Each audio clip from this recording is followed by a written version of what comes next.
महाराष्ट्र राज्य मार्ग परिवहन महामंडळाच्या सातत्यानं तोट्यात चालणाऱ्या विभागांना आर्थिकदृष्ट्या सक्षम आणि नफ्यात आणण्यासाठी व्यापक उपाययोजना राबवण्याचा निर्णय घेण्यात आला असून प्रत्येक तोट्यातील विभागासाठी प्रादेशिक व्यवस्थापक दर्जाचा अथवा त्यापेक्षा वरिष्ठ अधिकाऱ्यांची पालक अधिकारी म्हणून नियुक्ती करण्यात येणार असल्याची माहिती परिवहन मंत्री तथा एसटी महामंडळाचे अध्यक्ष प्रताप सरनाईक यांनी दिली आहे।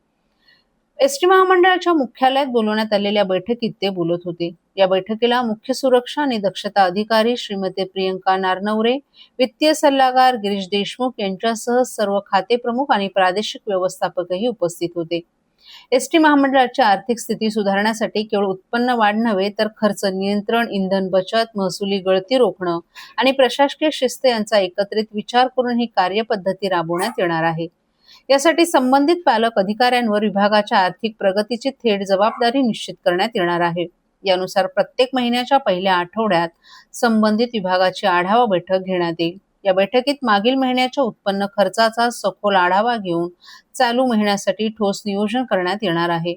तसंच आगारणीय उत्पन्नाचं उद्दिष्ट स्पष्ट निश्चित करून त्याची काटेकोर अंमलबजावणी करण्याचे निर्देशही देण्यात येणार आहेत। एसटीचं उत्पन्न वाढवण्यासोबतच खर्चात बचत करण्यावरही विशेष भर देण्यात येणार आहे।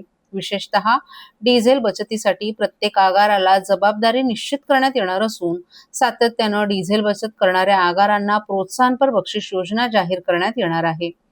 इंधन बचत हीच एसटीसाठी अतिरिक्त उत्पन्न निर्मिती असल्याची भूमिका महामंडळानं स्पष्ट केली आहे। महसूल गळती रोखण्यासाठी सुरक्षा आणि दक्षता विभागालाही अधिक सक्रिय करण्यात येणार आहे। उत्पन्न बुडवणाऱ्या अथवा तिकीट व्यवहारात अनियमितता करणाऱ्या वाहकांची स्वतंत्र यादी तयार करून त्यांच्यावर सातत्यानं लक्ष ठेवण्याचे आदेशही देण्यात आले आहेत। प्रवाशांचा महसूल हा एसटीचा कणा असून त्यामध्ये कोणतीही तडजोड सहन केली जाणार नसल्याचंही सरनाईक यांनी स्पष्ट केले। एसटीच्या मालमत्तांमधून अधिकाधिक महसूल मिळवण्यासाठी प्रत्येक बस स्थानकावरील व्यावसायिक आस्थापनांची तपासणी करण्यात येणार आहे।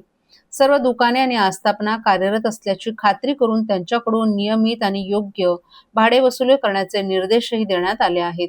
रिक्त जागा तातडीनं भाडेपत्वावर देऊन महसूल वाढवण्यावर भर देण्यात येणार आहे। तसंच प्रत्येक बस स्थानकांवर सकाळच्या सत्रात इश्यू अँड स्टार्ट उपक्रम काटेकोरपणे राबवण्यात येणार असून बस सुटण्यापूर्वी प्रवाशांना तिकीट वितरणाची प्रक्रिया व्यवस्थित पार पडते की नाही यावर देखरेख ठेवली जाणार असल्याचंही सरनाईक यांनी सांगितलं।